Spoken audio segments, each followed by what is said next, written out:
ایک سوال ہے جی ڈاکٹر شاہدہ وزارت صاحبہ کا۔ دیکھیے میرا وزیر خزانہ صاحب سے یہ سوال ہے کہ ابھی بھی ایک نئے پروگرام کی بازگشت سنائی دے رہی ہے، اور یہ اس کے باوجود ہے کہ ہماری جو اکنامکس ڈپارٹمنٹ ہے انسٹیٹیوٹ آف بزنس مینجمنٹ میں، ہماری ریسرچ کے مطابق فارن فنڈنگ جو ہے پاکستان میں وہ انسسٹینیبل ہو گئی ہے، جس کا مطلب یہ ہے کہ اگر ہم اب مزید قرضے لیں گے تو ہم ان کی ادائیگی نہیں کر سکیں گے۔ مجھے سمجھ میں نہیں آتا کہ وزیر خزانہ صاحب پھر کیوں آئی ایم ایف کے پاس جانا چاہتے ہیں، جبکہ آئی ایم ایف نے کافی خوار کر کے پاکستان کو ابھی تک پیسے بھی نہیں دیے، حالانکہ تمام شرطیں منوا لی۔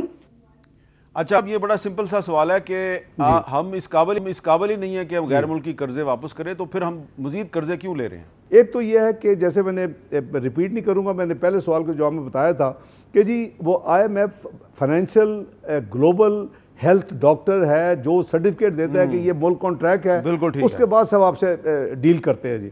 اچھا، اس کی وجہ سے ہمیں جانا پڑا اور ہم نے اسی لیے 9th ریویو۔ دوسرا بھی میر صاحب، میں بلیو کرتا ہوں کہ نو میٹر کس نے کی ہو ساورن کمٹمنٹ، وہ پچھلی حکومت ہو، اس لیے پچھلے جو بھی حکومت ہو، یہ ملکی کمٹمنٹ بن جاتی ہیں۔ اور آپ نے دیکھا کہ انہوں نے جاتے جاتے نہ صرف جو کمٹمنٹ کی تھی اس کو پورا نہیں کیا، بلکہ جو کچھ پوری کی تھی اس کو ریورس کر دیا۔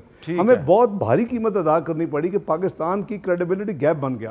تو محترم کو میں یہ عرض کروں گا کہ ایک دفعہ ہم جائیں گے، ہمارا یہ جو پروسیس شروع ہوگا اور سائیکل شروع ہوگا، تو اللہ کے فضل سے ہمارا جو ایک رکا ہوا ہے سارا کچھ انفلو، اس سے ہماری پوزیشن جو ہے وہ نارمل، جسے میں کہتا ہوں بزنس ایز یوزول۔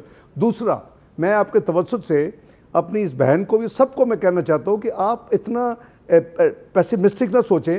پاکستان کے قرضے اگر $100 بلین ہیں جو اسٹیٹ نے ادا کر رہے ہیں، ادائیگیاں اسٹیٹ نے ادا نہیں کرنی ہیں، اس کے روپے ملیں گے آپ کو۔ $100 بلین کے اگینسٹ آپ کے کم از کم $3000 ارب کے ایسٹس ہیں۔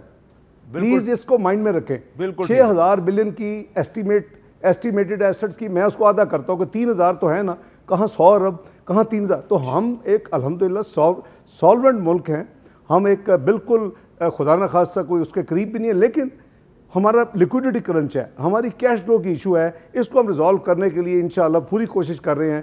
اور جو یہ مہنگائی اور جو ٹھہراؤ آیا، جو گراوٹ تھی، اب اس کو ہم نے گروتھ کی طرف لے کے جانا ہے۔